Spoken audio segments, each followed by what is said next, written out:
All right, let's get started. So today we're very glad to have Professor Jiaming Xu from Duke University.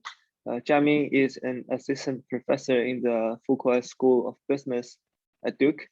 He received a PhD degree from UIUC under the supervision of Professor Hayek, and a master degree from UT Austin.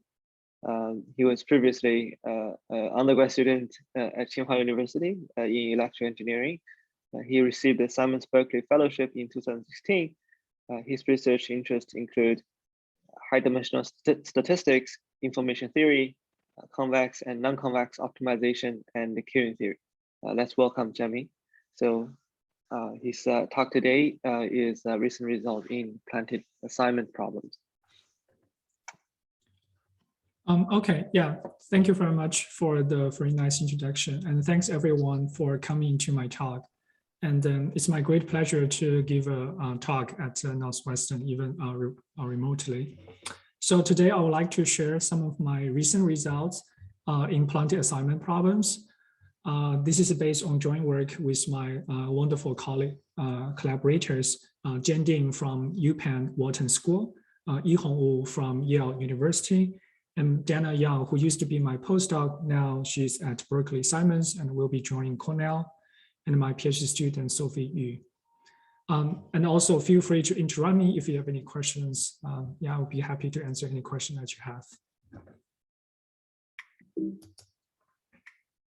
Okay, so yeah, in many data science applications, we often encounter like some statistical models with some planted structure. So in the sense that we have some optimization problem, but with some good solution built in. And now this good solution is somehow obscured by the noise.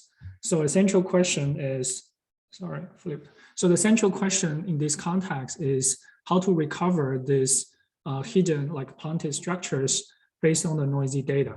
So a prominent example is actually the community detection problem under the stochastic block model.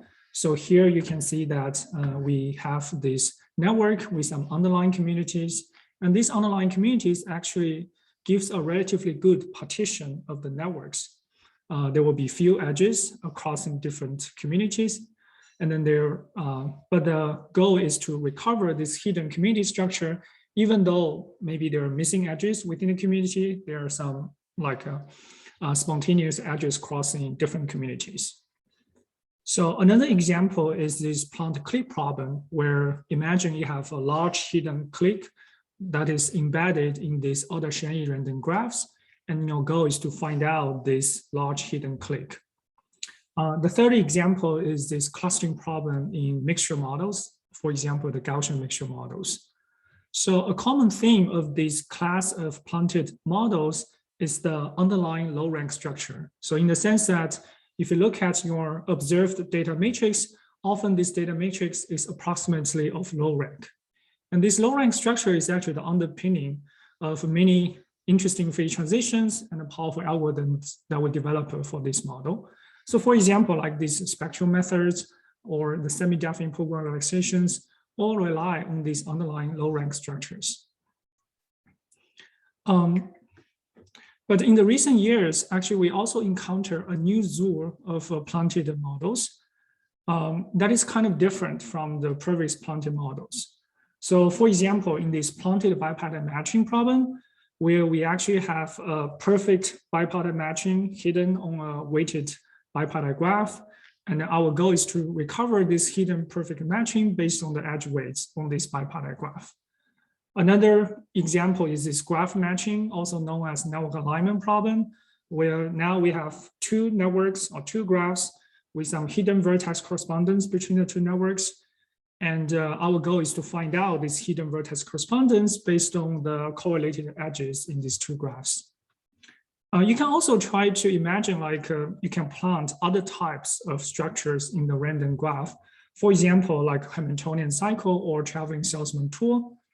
Or you can plant like trees or spanning trees, and then K factors, that is just the spanning K regular graphs, or K nearest neighbor graph. So the list actually continues to grow, okay? And a common theme of these new types of planted models is actually the lack of low rank structure. So for this type of problem, if you look at the observed data matrix, often it is a full rank, and then with the vanishing so-called eigengaps. So this actually brings forth new challenges in both the statistical analysis and algorithm design. So for example, like the previously very powerful spectral methods now become very kind of brittle to the noise perturbation, just because here you don't have the low rank structure, the eigengap is vanishing. So if you just directly apply spectral methods, they typically do not work very well in these problems. So today, actually, my plan is actually to give you two examples. They're all related to the assignment problems. So in the first example, I'm going to talk about planted bipartite matching, can be also viewed as a planted linear assignment problem. And now in the second part, I'm going to talk about graph matching, can be viewed as a planted version of the quadratic assignment problems. Okay, so let me just talk a little bit about assignments, like assignment problems in operation research. They're actually very common classic topics. So the assignment problems were actually first introduced for this facility location problem by two famous economists, Koopmans and Beckman. So Koopman actually won the Nobel Prize in economics in '75 for his work in this resource allocation related to this paper. So basically in this very classical 1957 paper, they consider like a following setup. Like on the left, you have different kinds of factories. On the right, you have different locations. And then as you can imagine, for a particular factory at a given location, there will be some operating costs associated with that, denoted by AKI here. Okay, so the goal here is to assign the factories to the locations to minimize the total operating cost. Okay, so here, the pi is actually the permutation matrix. So pi ki equals 1 if you assign factory k to location I, otherwise it is 0. So if you look at this objective function, it's actually a linear function of the variable pi. So that's why this is called a linear assignment problem. And then probably you know that if you look at this convex hull of this set of permutations, it's actually the convex hull is this so-called doubly stochastic matrices, which can be represented using a linear programming polytope. So that's why this linear assignment problem actually can be efficiently solved using the linear programming. Okay. It turns out that in this paper, they also study like the problem of minimizing the transportation cost. So in this case, on the left, you can imagine you have some flow that is needed to transport from like one factory to the other factory. So BKL is actually the amount of flow from factory K to factory L. And then on the right-hand side, you have the CIJ, that is the transportation cost per unit from location I to location J.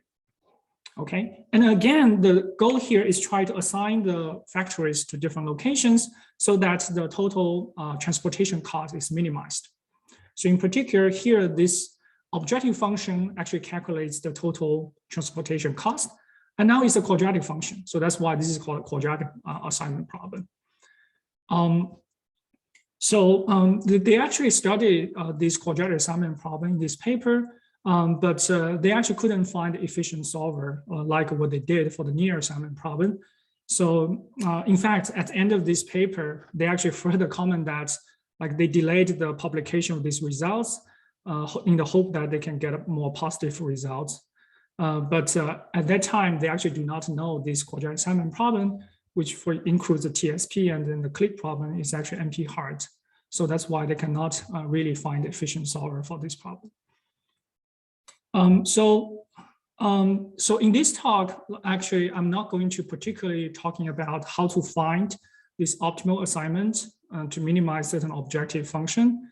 Instead, I will assume that there is some good assignment already being built in my problem. And then I observe some data that is correlated with this good assignment. And then my goal is to find out this good assignment. So let me start by telling you the planted linear assignment problem also can be viewed as a planted bipartite matching problem. Okay, so here is a model. So assume that we observe a weighted bipartite graph G with some hidden perfect matching M star. So here I use these red edges to denote the edges on this hidden matching. And then here, for simplicity, I just draw these red edges as horizontal edges. But you can imagine these edges in the hidden matching may be scrambled. So the red edges are not always crossing straight. Okay. And for all the other n times n-1 pairs that are not on this hidden matching, so they are connected independently with probability d over n, and they're denoted by the blue edges here. Okay, so basically the d here is roughly the average number of blue edges incident to any given vertex. So d can be viewed as roughly the blue edge degree. Okay, and now in addition to this edge, on each of the edge, we also observe an edge weight, like WE, that is independently drawn according to one distribution P for all edges on this matching, and then drawn according to a different distribution Q for all edges not on this matching. Okay, so we have two different kinds of distributions depending on whether the edge is on the matching or not. The goal here is actually to recover this hidden matching n star just based on the weighted bipartite graph G. Okay, so in particular, you do not observe the colors of the edges. Okay. So here, I just want to quickly mention that if you let d equals n, so then you have a complete weighted graphs. And then when these two distributions P and Q coincide, they're all equal to the exponential distribution with weight 1. Okay, so you have this ID edge weight that is distributed according to exponential with mean 1. Then this actually reduced to this celebrated random assignment problem. So in this context, a central object to study is this expected value of the minimum weight of the minimum weighted matching. So the weight of the minimum weight matching. And this quantity, I mean, to study this, the value of it actually has a very interesting long history and attracted many famous probabilists to work on this. So back in 1987, Mozart and Parisi, they first conjectured that the mean of this minimum cost or weight is actually asymptotically equals to pi squared over 6. So this is so-called zeta 2 limit. And then in 2001, David Elders actually rigorously proved this conjecture. And even more fascinatingly, later in 2005, Neil, Prabha, and Sharma, they actually proved that in this exponential case, actually the values is exactly equals the first n terms of this zeta 2 series. In fact, actually, I should mention that Parisi, who made the conjecture, actually recently won the Nobel Prize in physics just a couple of days ago. So this problem actually has a very rich history, but in this talk, as I said before, my focus is actually to recover the matching where P and Q are typically different. And if you think about that, if P and Q are very different, then the recovery problem will be relatively easy. You can also imagine when the D is small, so you don't have many blue edges, it will also make the problem easier. So the question is that when you can recover this hidden matching, depending on how different P versus Q and how large D is. I should also mention that our study of this planted bipartite matching is actually also motivated by real application. There's a very important problem called particle tracking. So as you can imagine, in many situations, we encounter like different kinds of moving objects, like flocks of birds or swimming microbes in biology. So it is of interest to checking the moving trajectory of these objects. And then what you do is that you take a sequence of videos, and then for 2 consecutive video frames, you want to match the particles in one frame to the particles in the next frame. And if you can do this for every 2 consecutive frames, then over the entire course of the video, you can reconstruct the movie trajectory. So here is actually a visualization. So on the left-hand side, this is the plot where I put 2 consecutive video frames superimposed on each other. So the red dots here actually are the particles in the first frame. And then the blue dots here actually are the particles in the next frame. And on the left-hand side, you do not see the true one-to-one correspondence. On the right-hand side, actually, I reveal to you the true correspondence and then their corresponding movement. So essentially, particle tracking is to want to go from the left plot to the right plot to recover the underlying true one-to-one correspondence. And you can imagine this can be modeled using the planted matching model that I just explained. Basically, the particles in these 2 frames can be viewed as the left and the right nodes in this bipartite graph. And the underlying true correspondence actually give you the underlying true matching that we want to recover. And then the edge weight on this matching, in this planting matching model, actually is the pairwise distance between every pair of particles.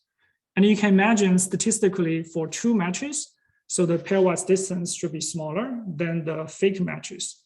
So that's why we have two different distribution P and Q for the edge weight. So in particular, actually in this PNAS paper about 11 years ago, they actually proposed the planting matching model to study the particle checking. They look at a particular case where D equals N. So we have a complete weighted graph, and they choose P to be the absolute value of the Gaussian and Q to be the uniform distribution between 0 and N, where N is actually the total number of particles in the system. Okay, so you may wonder why they choose this Q scaled in this particular way. In fact, the reason is that if you look at a particular particle and then look at minimum distance to like N-1 fake matches, so you're looking at N-1, like a minimum of N-1 ID uniform 0 N. So the minimum distance is on the order of 1. So that is comparable to the typical distance from this particle to its true match. So that's, I mean, I want to say this is the right regime. You will see that we'll see a phase transition of the recovery of the hidden matching. So that's the motivation. Now let's get back to the planting and matching model. So to recover this hidden matching, a very natural estimator is the so-called maximum likelihood estimation.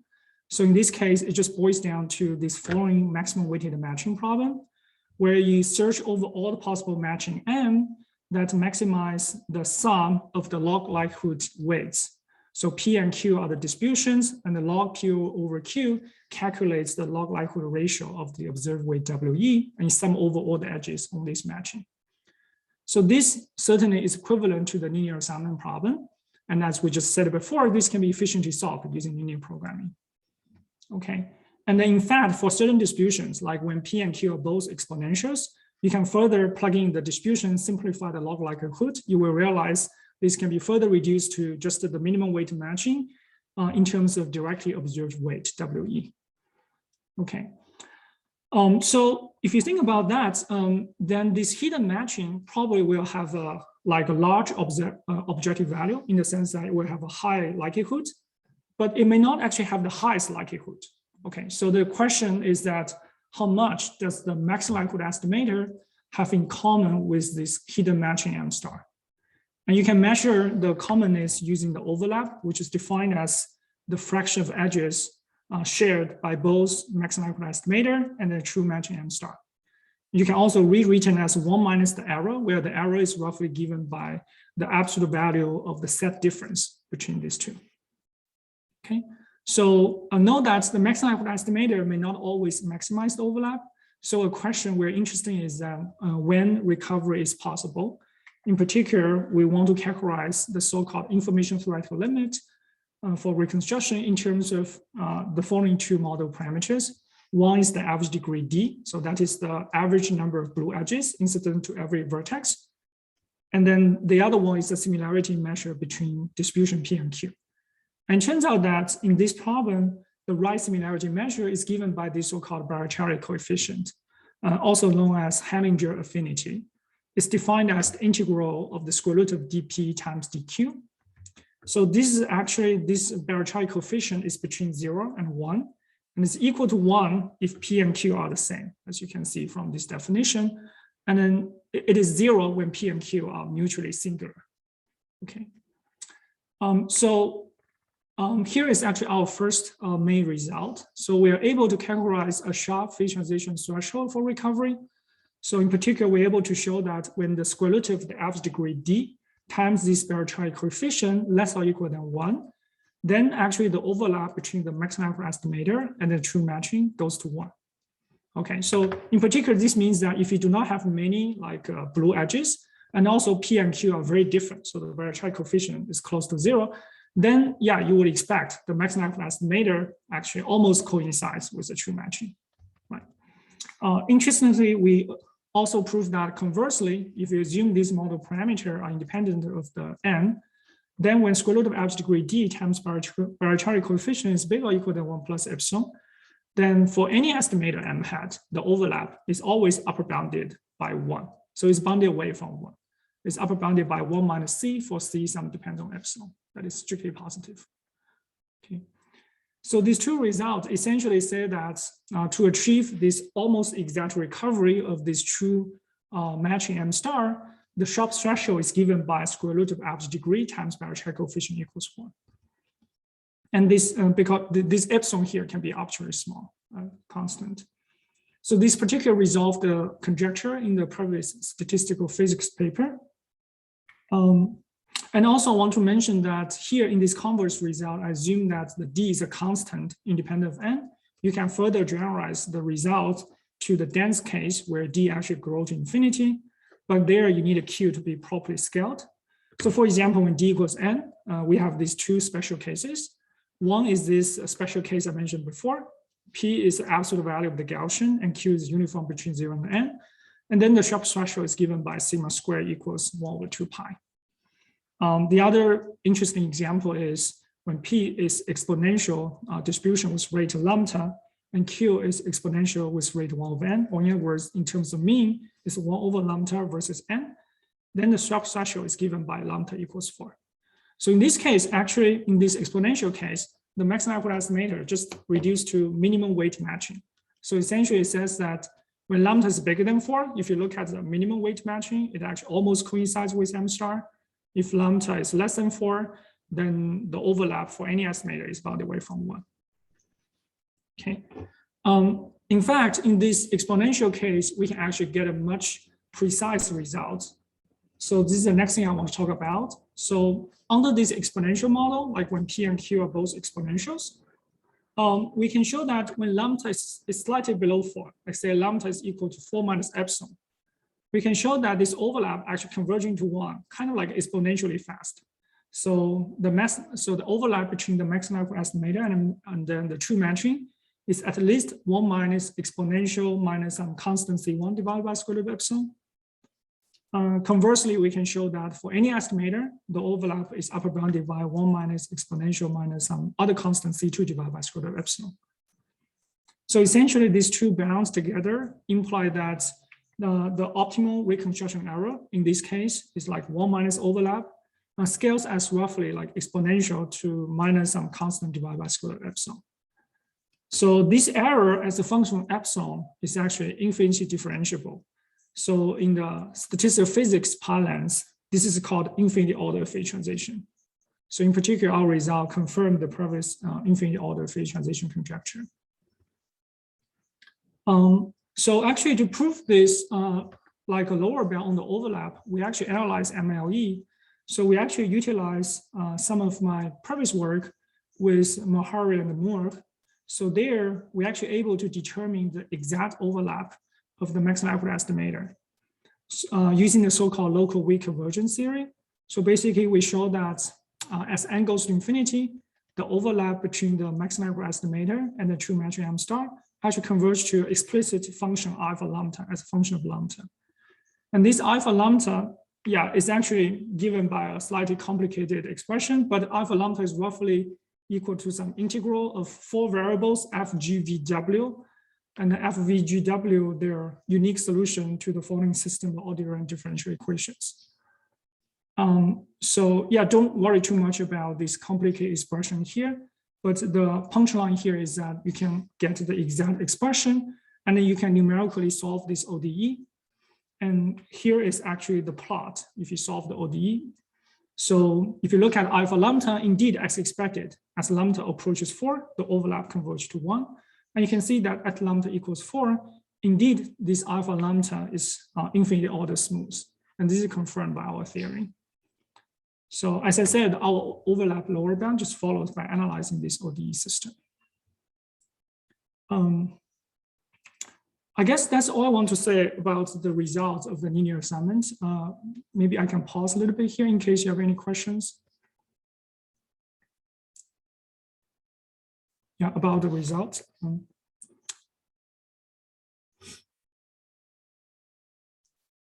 Okay, so yeah, if not, then I will continue. So next, I want to just briefly sketch some analysis and highlight some like ideas in this proof. So I'm going to first present like how we prove this positive result. In particular, I'm going to tell you how this Bayer-Child coefficient pops up. Okay. And then after that, I'm going to show you how we prove this negative result. We actually analyze the posterior distribution. So let's start with the positive result. The proof is actually relatively simple. So it uses this so-called first moment method.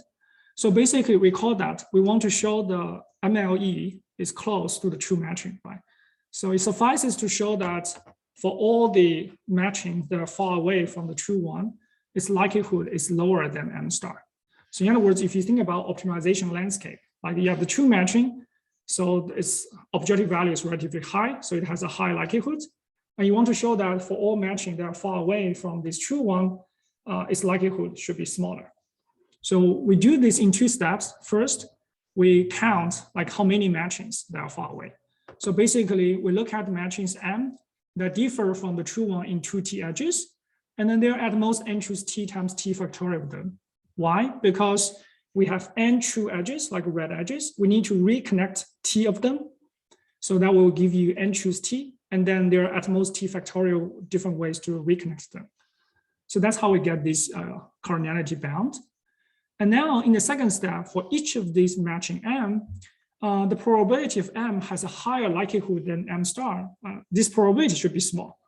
And in particular, it's given by this large deviation event.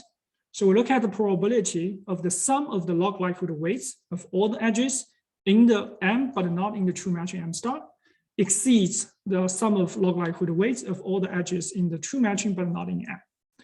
And this probability is small, and it can be upper bounded just using the large deviation theory. So D over N is actually the probability for the blue edge. And this Bayer-Child coefficient square comes from applying the Chernoff bound to this sum of ID log likelihood weights. Okay. So now you can just combine these two steps and apply a union bound over all these different matchings that are far away from the true one.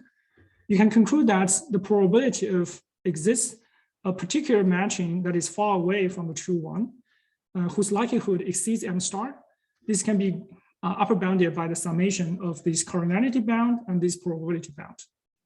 And then if you look at this, almost all the other terms disappear. You are left with this D times Bayer-Child coefficient square. And if you remember, our positive condition says that the square root of D times Bayer-Child coefficient less or equal than 1.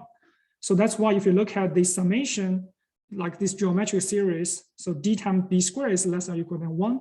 So we can further show that the summation actually converges to 0 if you choose beta appropriately. So this together means that the chance of finding a matching that is far away from the true one, whose likelihood exceeding M star, the chance is very small. Or in other words, that means with very high probability, the maximum likelihood estimator, like if you look at landscape, so the highest point must be close to M star. Okay, so that's basically how we prove this result, and then that's where this Bayer-Child coefficient pop-ups. It actually basically pop-ups from this large deviation analysis. Okay, but it turns out that the proof of negative result is actually much more challenging. It's actually the main focus of our work. So the reason is that the maximum likelihood estimator may not maximize overlap. So we cannot focusing on analyzing maximum likelihood estimator anymore. Instead, we should consider the entire landscape, like try to analyze this so-called posterior distribution. So this is actually a Gibbs distribution over the set of permutations, set of perfect matchings. So this is given by, is actually proportional to the exponential of the sum of the log likelihood weights. Okay, and now it turns out that a simple but very useful observation is that sampling from this posterior distribution is actually optimal within a factor of 2. This actually can be, proving this is actually a simple and an easy, but interesting exercise. So let me actually go through this. So let M tilde to be sampled from this posterior distribution, okay? And then I can look at any other estimator M hat, okay? So I look at the difference between M tilde and M star.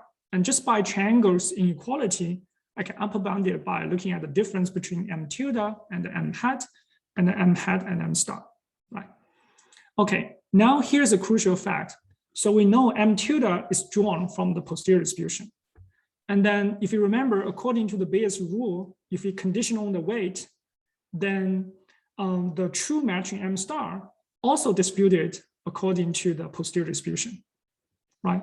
So therefore, if you look at the pair, the true M star and the M hat, this has the same joint law as M tilde and M hat, okay? And if this is the case, this immediately implies that these two expectations is just exactly the same. So they're just equal to 2 times the expected value of difference between M hat and M star. And this holds for any estimator. Okay. So now this immediately implies that M tilde, I mean, the error of M tilde is at most 2 times the error for any estimator. So to prove a lower bound on the error, I just need to focus on proving a lower bound on the posterior sampling M tilde.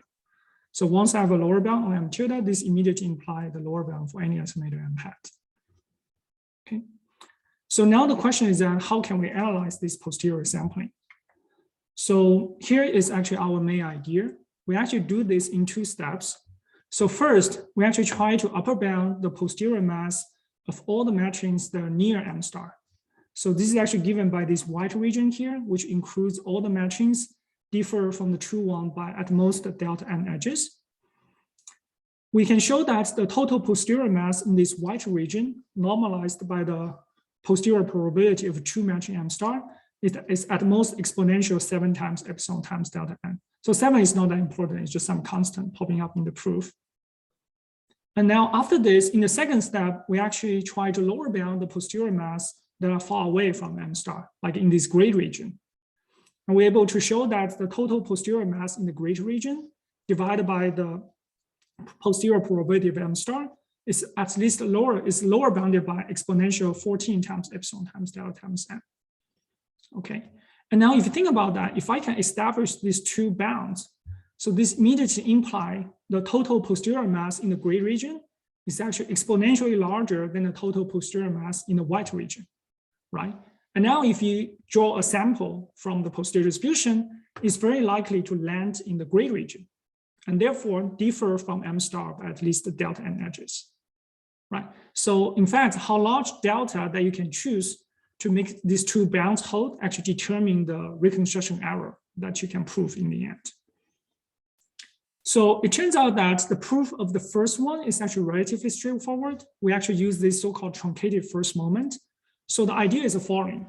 So first, if you look at in this white region, okay, so I want to say that there are not many matchings in this white region because they only differ from the true one by delta N edges.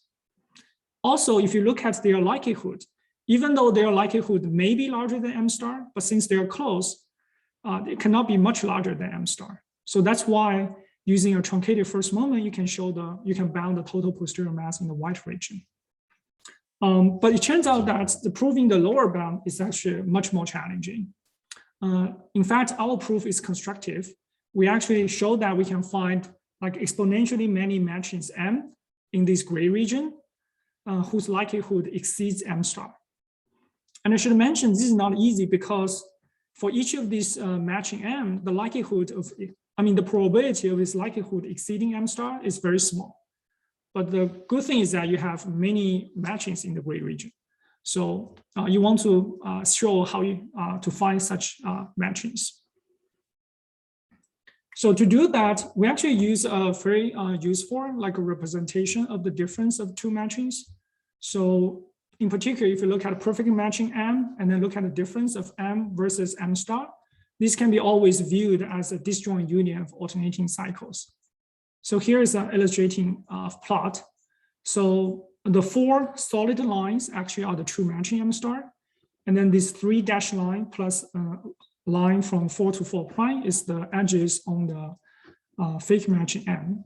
And then if you look at the set difference, so the set difference is given by this alternating cycle. And then it alternates between the edges in the matching, in the true matching, and then the edges in the fake matching M. So here I color the edges in the true matching using red, and then color the edges in M using blue. So that's how I end up with this alternating cycle. Okay. Now with this alternating cycle representation, remember my goal is to somehow find like exponentially many matching that are far away from the true one, but has a high likelihood. So this reduced to find like exponentially many such alternating cycles that are so-called augmenting. So augmenting is that if you look at the total summation of the log likelihood weights of the blue edges, it actually exceeds the sum of the log likelihood weights of the red edges. And once you can find this, remember, like first we want this alternating cycle to be long so that M is indeed far away from M star. And also if this is augmenting, so this will mean the likelihood of M is actually higher than the likelihood of M star. Okay. So now how to find such augmenting alternating cycles? The bad news is that each so the augmenting alternating cycle are rare because this is actually exactly the real event that we analyzed in the first moment analysis, if you recall. So the probability for this to happen is small. But the good news is that you have exponentially many such alternating cycles to consider. So in fact, if you're familiar with this kind of argument, the first thing you can try is this so-called second moment bound. So you want to first show that on expectation, you have many augmenting alternating cycle, and then you bound the variance. But it turns out that this relatively naive second moment bound doesn't work here because we're looking at these very long cycles. They tend to overlap a lot. So the variance actually blows up in this problem. So in fact, to overcome this, we actually, instead of directly looking for cycles, we're actually first looking for passes. So we first try to find many like these alternating augmenting passes, and then piece these passes together to form a cycle. So due to a time constraint, I won't be able to go into details, but if you're interested about how we exactly form, like construct passes and piece together cycles, I'll be happy to tell you more offline. Okay, but that's roughly the general idea, like how we prove the lower bounds.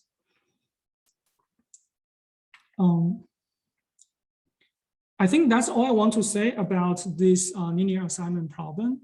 Any questions in case?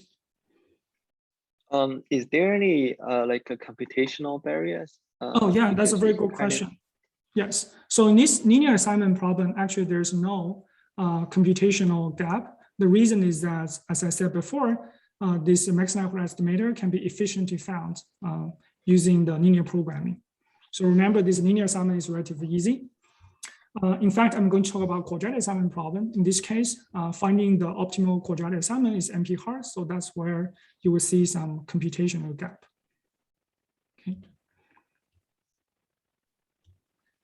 Okay. So maybe without further ado, let me start with the quadratic assignment problem. In particular, I'm going to look at this graph matching problem. So for graph matching, also known as network alignment, refers to the following problem. Like we have two graphs, two networks with nodes and edges. We want to find a one-to-one mapping between the two node sets that maximally align the edges, or in other words, try to minimize the total number of adjacency disagreements in the two networks.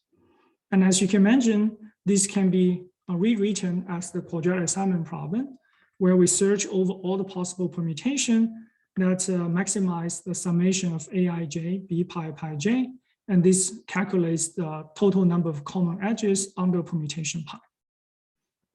Okay, and now note that in the noiselessly case, where the two graphs actually are isomorphic to each other, this actually reduced to the classical graph isomorphism problem. Okay. I want to briefly mention that this graph matching actually has a wide application in many different fields. For example, it is being used in this so-called network de-anonymization. So imagine you have like a group of people who form a friendship network, say on LinkedIn, and the same set of people may form a different friendship networks on Facebook. And let's say due to the privacy concern, on Facebook, the user identities have been removed, and also maybe the connections are perturbed a little bit. But now if I can use graph matching to match the nodes across these two networks, then I can use the identity information on LinkedIn to recover the removed identities on Facebook.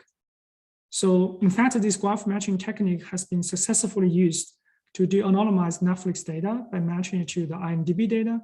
It also has been used to correctly identify like large portion of shared users between the Twitter and the Flickr networks. The graph matching also has an interesting application in biology. So in particular, on the left-hand side is actually the so-called protein-protein interaction networks. So the nodes actually are the proteins, and the edges just encode the pairwise interactions. So this is the protein, the PPI network in human. On the right-hand side is the PPI network, but in mouse. And now if you can match the nodes across these two networks, then you can discover some similar proteins across different species. And this turns out to be very useful in biological study. Another application is in computer vision, where there a fundamental problem is actually try to match like different, like similar 3D objects, which may actually undergo some deformations or some rotations. So they do not, it's not that easy to algorithmically tell whether they're similar or not and how to match the 3D objects. So it turns out that in computer vision, they represent these different 3D objects using the geometric graphs, where they map the features into nodes, and then they compute the distance among the features, encode this as a weighted edges. So they turn this problem into a graph matching problem. So this, despite its wide application, actually similar to the quadratic-Simon problem, graph matching is actually notoriously difficult. First, from a statistical point of view, two graphs may not be always the same. There could be edges deleted or added. And then from a computation point of view, if you look at the total number of possible node mappings, this grows as n factorial. So that's why even for a medium-sized network, if you want to exhaustively search over all the possible matching and find the best one, it's just computationally intractable. Okay, so indeed here we have this computational issue. In fact, similar to the quadratic-Simon problem, you can show that this graph matching is NP hard in the worst case. But however, like in these aforementioned real applications, real networks are not always arbitrary and actually often have some latent structures. So driven by this observation, actually recently there's a surge of interest on the average case analysis of graph matching, like matching two correlated random graphs. So in particular, in this talk, I'm going to focus on this very simple model called correlated Ardashani graphs model and tell you that what is the recent result about matching these two random graphs. So let me walk you through this correlated ER graph model. So let's start with a parent graph that is Ardashani with n nodes and the edge probability P. Okay, and now for each edge in this parent graph, I'm going to subsample it with probability S. So each edge in this parent graph with probability S will be included in this first children graph, I denoted by A here. So A is also a Ardashani random graph, but with a smaller edge probability, like P times S. Okay, and then I just repeat the edge subsampling process for the second time. I can get a second children graph B star. That is also an Ardashani random graph with edge probability PS. Okay, so you can imagine this G, the parent graph, maybe represents some underlying friendship networks among n persons. And this A is actually the friendship network, say on LinkedIn among these n persons. And B star is actually the friendship network of these n persons, say on Facebook. And now to model the scenario that maybe you do not know the identities on the Facebook. So we're going to permute the node labels in B star according to a random uniform permutation pi. So that will give my final observed second graph B. Okay, so now under this model, the graph matching reduced to the following problem. So given the observation A and B, our goal is to recover this hidden vertex correspondence pi. Okay, and I can measure my quality of the estimator using the overlap again. Now it's defined as the fraction of correctly matched nodes. Okay. It turns out that in this problem, the key parameter that governs the recoverability is given by this MPS squared.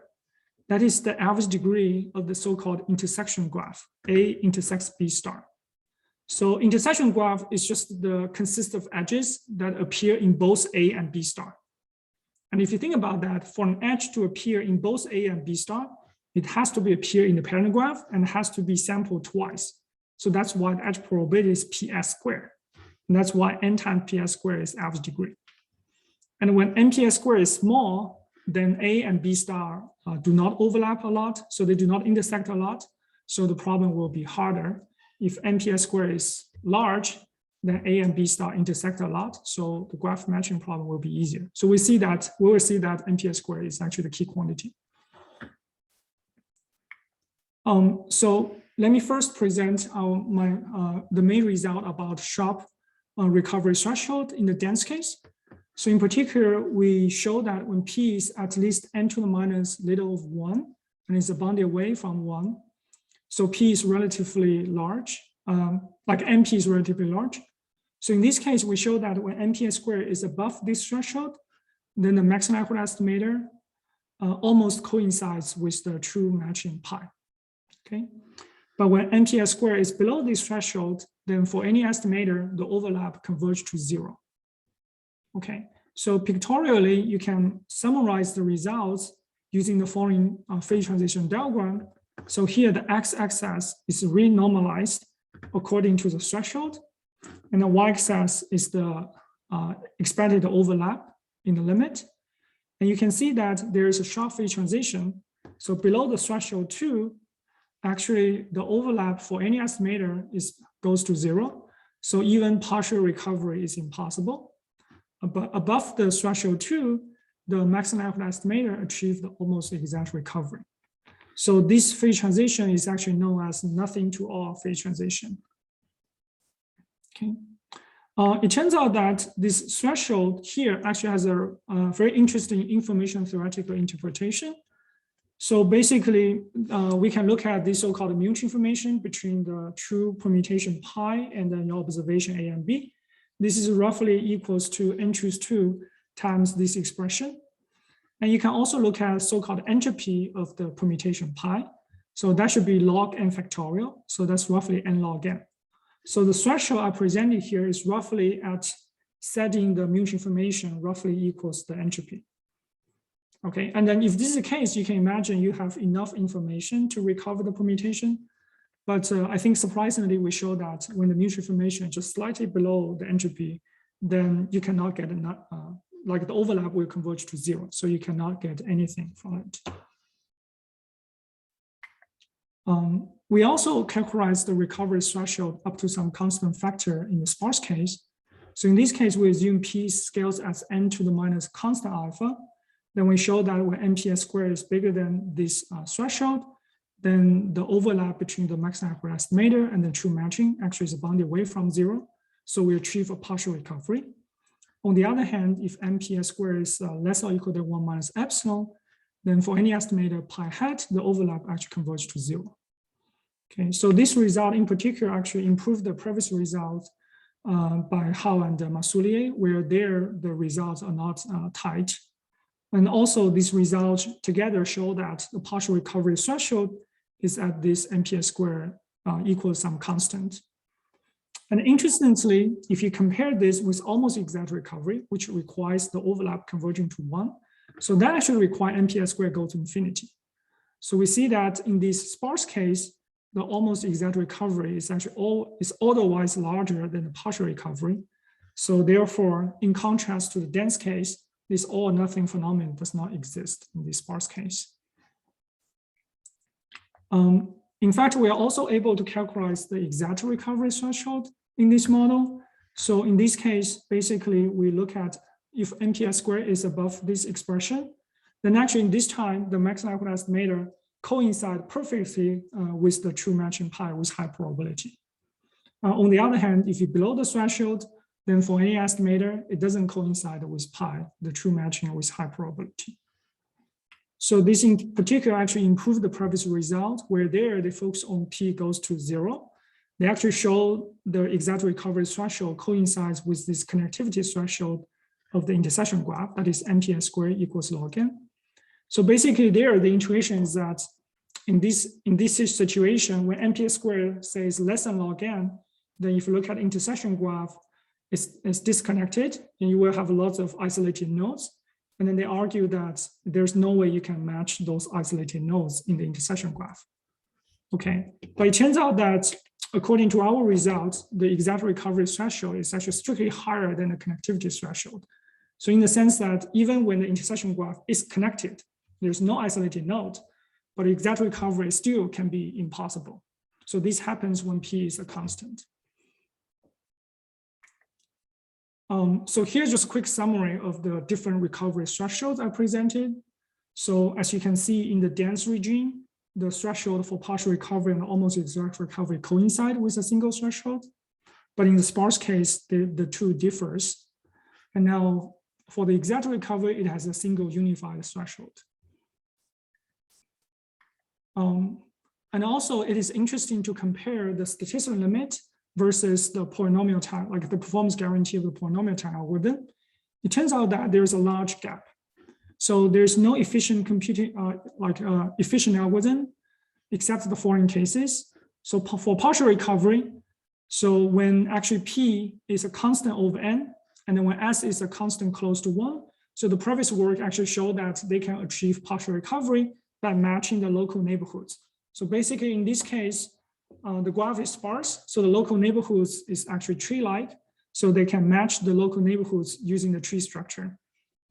But compared to the information theoretical threshold, it's still far away. So for example, when NP is large, information theoretically, you can achieve partial recovery even when S close to 0, but there they require S is close to 1. In fact, the gap is even larger when you look at exact recovery.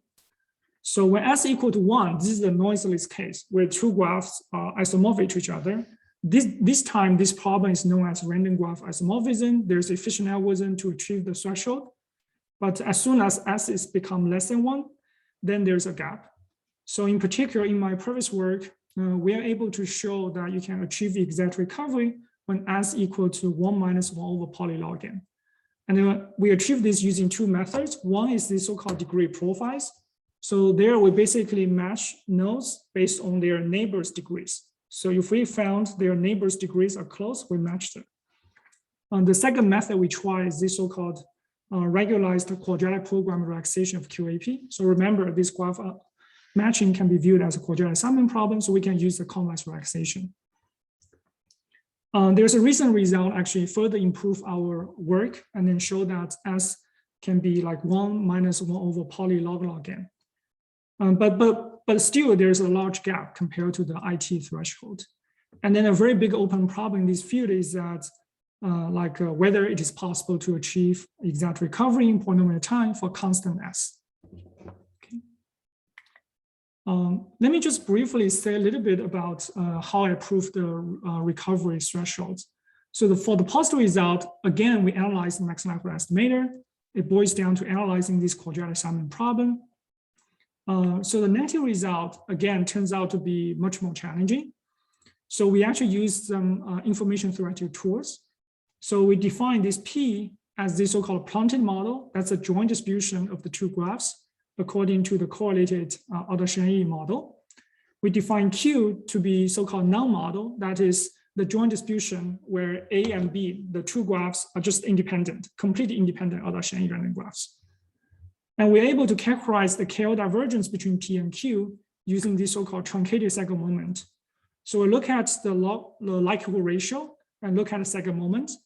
So if you directly bound the second moment, it actually blows up, unfortunately. So we need to truncate it in a special way. So we put an indicator and then put a special high probability event. So after truncation, then this second moment can be shown to be converging to 1. And this can imply the KL divergence converge to 0. And then we need a so-called error theorem that can relate the KL divergence to the recovery error and to show that the partial recovery is impossible when the KL divergence converges to 0. So that's roughly the high-level idea of our proof of negative result. So I think that's all I want to say. Let me just quickly conclude here. So in this talk, I show you some sharp thresholds that we found for the planted assignment problems.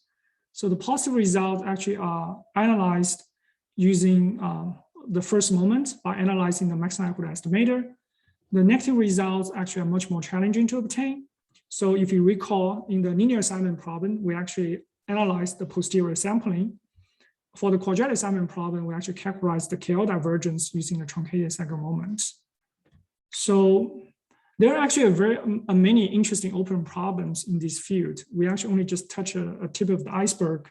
So for example, for graph matching, like can we divide, it will be very interesting to develop a more powerful computation efficient algorithms or provide some rigorous evidence for statistical computational gap in this case. You can also imagine you can consider other violations by considering other planted structures like spanning trees, traveling salespeople. I think that's all I want to say. And then here are the references for this talk. And thank you for your attention. I'm happy to take any question that you have. Thanks.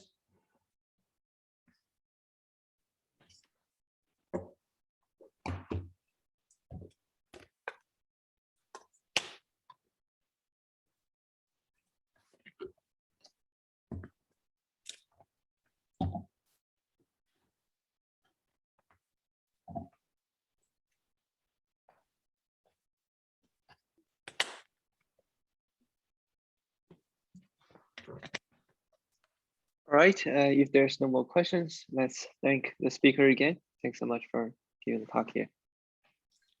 Yeah, thanks a lot again for the invitation. I'm very happy to present. Yeah, thanks for all for coming. Great.